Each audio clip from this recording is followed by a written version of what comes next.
국민의힘 당권 주자들이 출사표를 던지고 있는데 김문수 전 장관에 이어서 장동혁 의원이 연일 내부 총질자들에 의해서 당이 온통 구구 프레임에 빠지고 있다. 반드시 당대표가 돼 책임을 묻겠다고 했고 육선의 조경태 의원 같은 경우는 과감한 인적 청산 내걸고 출마를 선언했습니다. 안철수 의원 같은 경우는 김문수 전 장관이 이제 전한길 씨 받아들여야 된다고 하니까 뭐 친길 당대표가 되려는 거냐라고 비판을 했는데 이렇게 되면 이제 찬탄 반탄도 아니고 찬길 반길이 되는 거 아니냐, 구도가 이렇게 형성되는 거 아니냐 이런 얘기 나오고 있어요. 어떻게 보십니까? 장동혁 의원이 뭐 당이 온통 극우 프레임에 빠져 있다라고 그러는데 당의 일부 사람들이 극우인 건 부인할 수가 없어요. 뭐가 극우냐고 물어보잖아요. 우리가 그냥 예를 들어서 일본의 극우들이 뭐예요? 본인들이 저질렀던 침략 전쟁을 부인해요. 본인들이 저질렀던 범죄들을 안 했다고 주장을 해요. 이런 사람들이 극우예요. 그러면 비상계엄을 통해서 이게 불법적인 비상계엄을 이게 국민을 계몽하기 위한 계몽령이라고 그 일제시대에 그 전쟁을 뭐냐면 대동아 공영권을 만들기 위한 전쟁이라고 했어요. 아시아 사람들이 다 함께 잘 살기 위해서 우리가 전쟁을 한다. 그렇게 주장했던 일본이나 지금 계몽을 통해서 국민들을 그 계엄령을 통해서 국민들을 계몽시키기 위해서 비상계엄을 했다라고 얘기하는 그 넉나간 계몽론자들하고 다를 게 뭐가 있습니까? 그리고 폭력을 수반했잖아요. 서부지법에서 난입을 해서 판사들을 잡아가겠다고 그러고 법원을 때려 부셨어요. 그 일본에서 전쟁 일으킨 거하고 뭐 그 본질상하고 다를 게 뭐 있습니까? 그래서 이런 사람들 본인들이 무슨 극우 프레임이라고 얘기하는데 부정선거 주장하고 그다음에 거기다 아까 얘기했던 대로 계몽령이라고 주장하는 사람들은 이 사람들 극우예요. 극우 프레임이 아니라 극우예요. 제가 보기에는 장동혁 의원도 본인이 그 계몽령이 신의 계시였다. 뭐 이렇게 얘기를 하지 않았습니까? 처음에는 이 사람은 비상계엄에 대해서 반대하는 투표 그때 그 친한계에 있을 때는 가서 했어요. 근데 나중에 12월 3일 날 그 비상계엄 이후에 길거리 시위가 격화되면서 이분은 가서 길거리에 나가서 그런 얘기를 하셨는데 제가 보기에는 이분은 뭐 자기가 극우 아니라고 그러지만 점점 극우화하고 있는 것처럼 보여요. 그래서 본인이 그 대표가 되면 뭐 책임을 묻겠다 그러는데 아마 저 같은 사람이 이제 가만두지 않겠다라는 얘기인 것 같아요. 저도 무슨 뭐 징계위에 회부하겠다 뭐 이런 얘기를 하고 있으니까. 근데 뭐 사실은 그게 저뿐만은 아니거든요. 예를 들면 윤희숙 의원 같은 혁신위원장 같은 경우도 대놓고 사람들 이름을 거론하면서 나가라고 했고 심지어는 친윤으로 알려져 있는 조은희 의원 같은 경우도 야 전환길은 딴 당으로 가라. 황교안 당으로 가라. 이렇게 올려놨어요. 만약에 장동혁 의원이 진짜로 당대표가 돼서 그 책임을 묻고 징계를 한다면 아마 저 외에도 아마 수많은 사람들을 잘라내야 될 겁니다.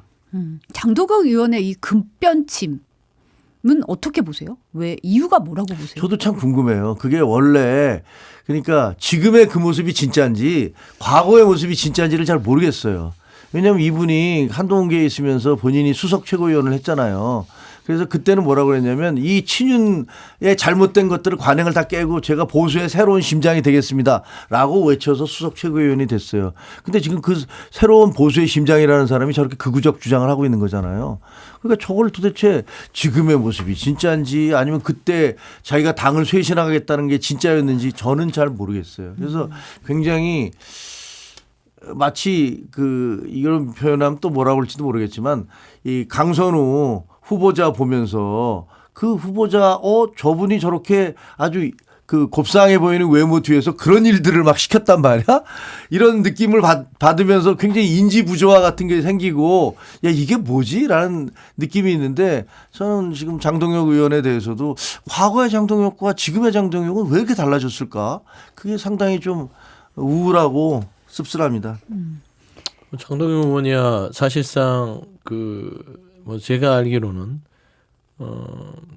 계몽이 된 것 같아요. 계몽이 됐다. 네, 근데 계몽이 되는 것은 억지로 되는 게 아니라 어느 순간에 갑자기 되는 걸 수도 있을 것이고 사실 정치적으로 따졌을 때는 권력 부스터를 다 한 거죠. 어디를 가야 본인이 이득을 얻을 수 있다.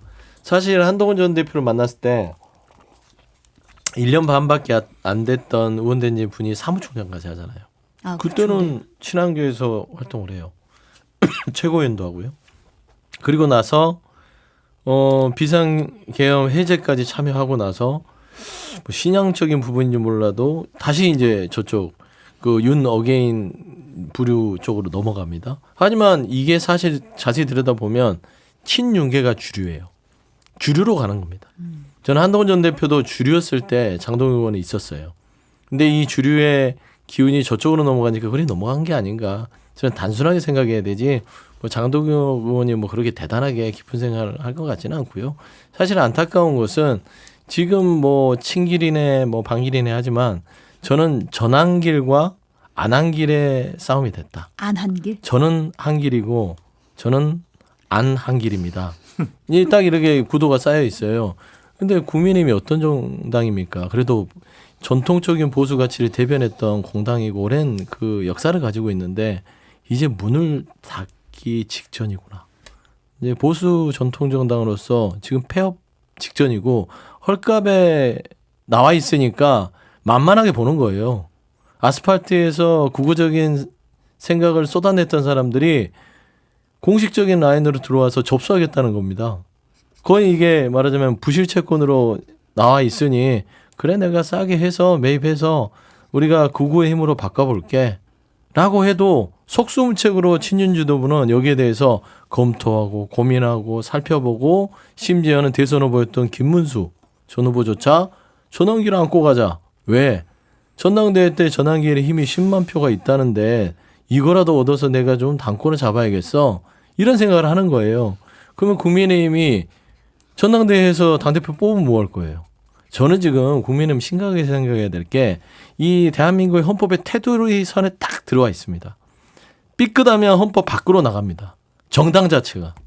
이게 바로 위헌정당이 되는 거예요. 그런데 전환길이 들어와서 헌법의 밖으로 지금 국민의힘을 계속 내몰고 있음에도 불구하고 그 안에 있는 구주류 친윤들은 그 위험성을 몰라요. 당이 망하는 거는 중요하지 않다. 우리에겐 3년이 있으니 일단 우리 3년의 권력은 유지할 수 있지 않겠어? 라는 착각 속에서 지금 현재 김문수 장동혁 대 조경태 안철수 전환길 대 안한길 이 싸움 국민들이 보기에 참 눈살이 찌푸려질 것 같다. 그리고 정당 정치자 입장에서는 안타까워요. 국민의힘이 사라질 것 같습니다. 지금 사실 전환길 씨가 10만 양성설 얘기하고 있잖아요. 지금 어제도 뭐 채널A 유튜브에 출연해가지고 좌파에 개딸이 있었다면 전환길이 우파의 개딸들을 만들겠다라고 밝혔고 당대표 할 생각은 전혀 없고 이순신 장군처럼 백의종군 할 거다. 평당원의 한 사람으로서 권리 행사할 것이라고 했는데 김종식 의원 어떻게 보세요? 일단 그 저희 당이 그 뭐 망한다 뭐 이렇게 생각하시는데 그렇게 뭐 어떤 특정 정당이 보수가 됐든 뭐 진보가 됐든 그렇게 쉽게 망하지 않아요. 그리고 과거에도 민주당도 뭐 꼬마 민주당으로 뭐 DJ 때 막 찢겨져 나가고 또 안철수 당으로 찢겨져 나가고 뭐 온갖 얘기가 다 있었지만 지금 저 양당 정치가 이렇게 쭉 이어져 왔기 때문에 그렇게 뭐 하루 아침에 잘못되지는 않을 것이다. 우리도 복원력이 있을 것이다라는 희망을 갖고 있고요. 두 번째 지금 전환길 씨가 얘기하는 건 전환길 씨 주장은 사실은 말이 안 되는 거예요. 본인 스스로도 지금 그 입당한 지 한 달 된 사람 아니에요. 이분이 언제부터 보수 정치인이에요. 이분은 뭐 자기가 본명일 때는 과거에는 그 노사모 자기가 핵심이었다. 노사모 열심히 활동했다라고 주장하시는 분 아니에요.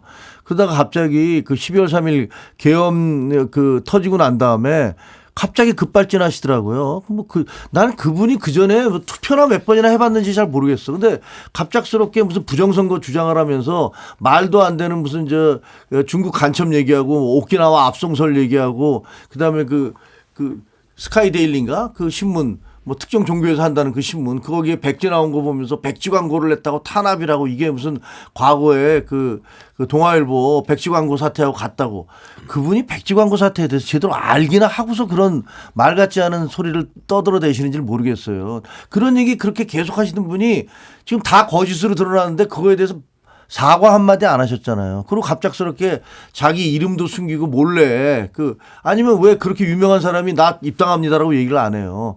들어왔다가 한 달쯤 지난 다음에 갑자기 입당했는데 내가 10만 명하고 같이 들어왔다.